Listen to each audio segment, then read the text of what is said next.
Hello बच्चों, forum of mathematics channel में आप सभी का स्वागत है। एक कहावत तो आपने सुनी होगी, एक चित्र हजार शब्दों से भी उत्तम होता है।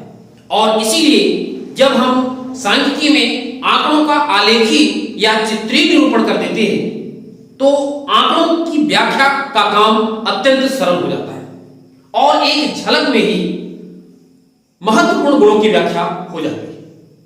पिछले वीडियो में आपने देखा था कि आंकड़े क्या है, बारंबारता सारणी कैसे बनाते हैं, यानी आंकड़ों का प्रस्तुतिकरण का टेबुलर फॉर्म। यदि आपने वो वीडियो नहीं देखा है तो इस वीडियो के डिस्क्रिप्शन में लिंक दी गई है, जाकर के आप पहले वीडियो क्रमांक 1 और वीडियो क्रमांक 2 देखें। आइए आज देखते हैं कि आंकड़ों का आलेखी निरूपण कैसे करते हैं, आंकड़ों के आलेखी निरूपण की कौन कौन सी विधियां हैं। आप यहां पर देख सकते हैं आंकड़ों के आलेखी निरूपण की पहली विधि का नाम है दंड आलेख, बार ग्राफ।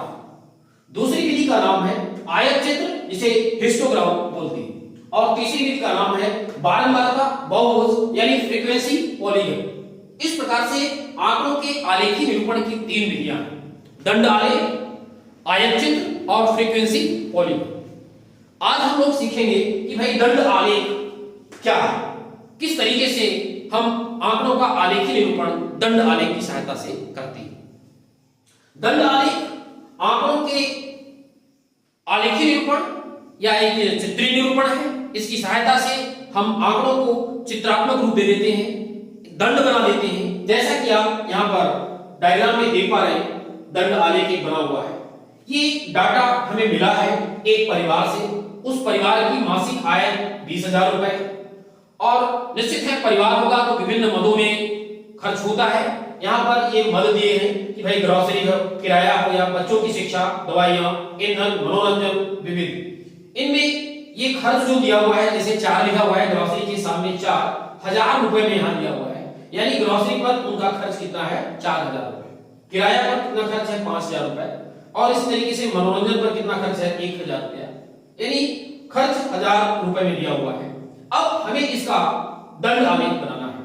दंड आलेख बनाने के लिए सबसे पहला काम होता है दो लंबवत रेखाएं खींचते हैं। दो लंबवत रेखा, क्षैतिज रेखा इसको एक्स अक्ष नाम देते हैं और ऊर्ध्वाधर रेखा इसको हम वाई अक्ष नाम देते हैं। और इस तरीके से जो एक्स अक्ष होता है हमारा, ये चर के लिए होता है। चर को प्रदर्शित करने के लिए हम दंड बनाते हैं कहां, एक्स अक्ष पर। ध्यान दें आप, यहां पर जो भी हमें डाटा दिया हुआ है, इस डाटा में दो कॉलम है, एक मध्य का, इसे भी हम बोलते हैं क्या, चर। ये चरों के नाम दिए गए हैं, ये एक्स अक्ष पर जाएगा। और चरों के जो मान दिए हैं, वैल्यू जो दी गई है, ये चरों के मान होते हैं, ये कहां जाएगा, वाई अक्ष पर जाएगा। सबसे पहले हमें यही समझना है कि भाई हमें एक्स अक्ष खींचना है, वाई अक्ष खींचना है।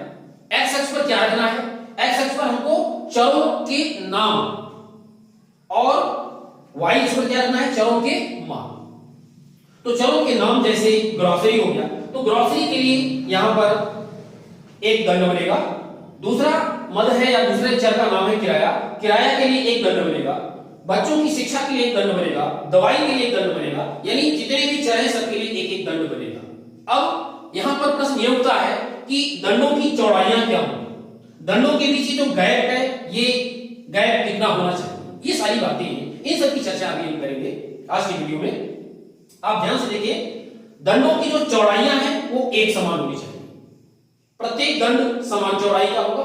और दो दंडों के बीच में जो स्पेस आपको दिखाई दे रहा है, यहां भी दो दंडों के बीच में जो स्पेस से दिखाई दे रहा है, यह स्पेस भी एक समान होना चाहिए। ये स्पेस, ये स्पेस, ये स्पेस, यानी सभी किन्हीं भी दो दंडों के बीच स्पेस की चौड़ाई एक समान और दंडों की भी चौड़ाई एक समान। सुविधा के लिए हम क्या करते हैं, यहां से 1-1 सेंटीमीटर पर बिंदु रख लेते हैं, 1-1 सेंटीमीटर पर, और बिंदु रखने के बाद पहला सेंटीमीटर आपका स्पेस रहेगा, फिर दूसरे सेंटीमीटर में हम क्या करेंगे, एक दंड बनाएंगे, ये दंड की चौड़ाई कराएंगे, फिर अगले दंड की चौड़ाई, अगले दंड की चौड़ाई, अगले दंड की चौड़ाई। इस तरीके से दंड की चौड़ाई एक समान 1-1 सेंटीमीटर हम कर लेते हैं और स्पेस भी 1 सेंटीमीटर कर लेते हैं। इसके अलावा यहां पर आपको लिखना होता है मदे, यहां पर जो भी मद लिखा हुआ है ये उठ करके यहां पर आता है मदे और के का निशान आप लगा दें। इसी तरीके से वाई अक्ष में क्या लिखना होता है, खर्च 1,000 रुपए में, यहां खर्च 1,000 रुपए में लिखते हैं, यहां के का निशान लगा दें। और इस तरीके से आपका एक्स अक्ष पर चिन्हांकन आपने कर लिया। चिन्हांकन करने के बाद महत्वपूर्ण होता है वाई अक्ष पर एक एक यूनिट का अंशांकन कर ले। अंशांकन करने के पश्चात हमारे ये जो आंकड़े हैं, ये आंकड़े किस तरीके से एडजस्ट पर होंगे, क्योंकि ये 4 नहीं बल्कि 4000 लिखा हुआ है और यहाँ पर 1 यूनिट 2 यूनिट कुल मिलाकर के 7 यूनिट दिख रहा है। निश्चित रूप से समायोजन करने के लिए हमें पैमाना मानना होता है। यहाँ पर आप ध्यान दें y अक्ष के लिए पैमाना है और 1 यूनिट बराबर कितना 1000 रुपए, यानी 1 यूनिट आपने लिया तो ये 1000 हो गया। और इस तरीके से ये सुविधाजनक स्केल हम बना लेते हैं। जैसा भी यहाँ पर डाटा दिया है उसके अकॉर्डिंग हम एक स्केल तैयार कर लेते हैं और उस स्केल के हिसाब से यहाँ पर काम करते हैं। यानी y अक्ष पर चरों के मान और y अक्ष के लिए पैमाना और यहाँ पर इसका हेडिंग खर्च 1000 रुपए, ये सब लिखना होता है। अब इसके बाद बात आती है भाई हमने बिन तो बना लिया यहाँ पर ग्रोसरी के लिए। अब ग्रोसरी का जो दंड बनेगा उसकी चौड़ाई तो फिक्स है 1 सेंटीमीटर, लेकिन ऊंचाई कितनी होगी यह चर के मान पर निर्भर करता है। यानी ग्रोसरी के लिए 4000 रुपए है। 4000 का मतलब क्या हुआ 4 यूनिट, तो यहाँ पर आप 4 यूनिट लेंगे 1 2 3 4 यूनिट के बराबर इसकी ऊंचाई। तो यहाँ से एक इस तरीके से एक लाइन और खींचते हैं और इस तरीके से आप एक आयताकार एक दंड हमारा तैयार हो जाता है। और इसके ऊपर चर का जो मान है, जो भी ऊंचाई है 4 यहाँ पर लिख देते हैं तो और सुविधाजनक हो जाता है। यदि ये 4 न लिखे तो भी चलेगा। इसके बाद इस दंड को हम क्या कर देते हैं छायांकित कर देते हैं यहाँ पर, तो थोड़ा सुंदर लगता है। नहीं भी छायांकित करेंगे तो कोई दिक्कत नहीं। इसी तरीके से फिर एक स्पेस है, इसके बाद किराया। तो किराया के लिए कितना है 5000 रुपए, यानी आपको यहाँ 5 यूनिट लेना होगा ऊंचाई। तो किराया के लिए जो दंड बनेगा उसकी ऊंचाई कितनी होगी 5 इकाई, तब जाकर के ये 5000 कहलाएगा और इसके ऊपर 5 लिखिए। इसी तरीके से हर दंड की ऊंचाई आपको चर के मान के हिसाब से निर्धारित करना है। यानी दंड की चौड़ाई मायने नहीं रखती, चाहे आप 1 सेंटीमीटर लें, चाहे 1.5 सेंटीमीटर लें, चाहे 2 सेंटीमीटर। बस जरूरत इस बात की है कि हर दंड की चौड़ाई एक समान होनी चाहिए। दंड आलेख में दंड की ऊंचाई का महत्व है, दंड की चौड़ाई का महत्व नहीं है।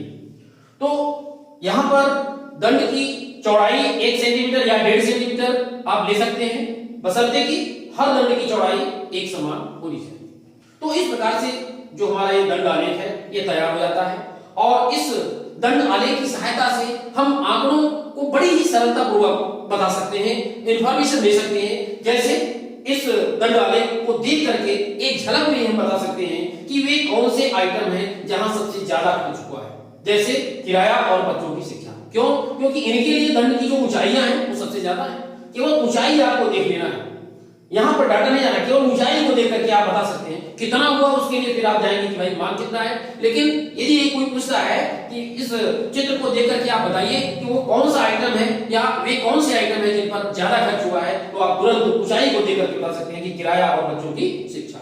वे कौन से आइटम है जिन पर सबसे कम खर्च हुआ है, वो है मनोरंजन और विविध, क्योंकि इनके संगत दंड की जो ऊंचाइयां हैं वो सबसे कम है।